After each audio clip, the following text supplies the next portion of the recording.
purchased. It was pretty damaged, and most of it is cosmetic, but it still pisses me off when you pay good money for something and freight companies don't bother to really care for it as though it matters to the end user. So I'm going to share a few different things in relation to this lift that I bought. I have been back and forth with the company that I bought it from, and I will give the salesman credit. He's trying to do what he can, but of course the manufacturer, the freight company, not really acting like it's a big deal to them.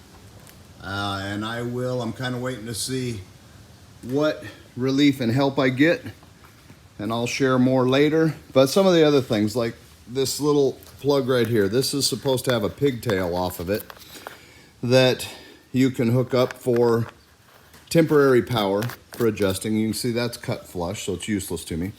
The instructions, how they want you to run this limiting switch, gives you next to nothing. I don't know why they couldn't add another 6 inches, 3 inches even. I mean, looks like crap. I would prefer to run it something like this to where it's a little bit hidden and more of a direct shot coming in on one of the sides. But again, a couple inches of extra wire can't be afforded. The limiting switch up here, the bracket for it was not milled or machined out right, so I had to go in and modify it in order to not have the limiting switch engaged,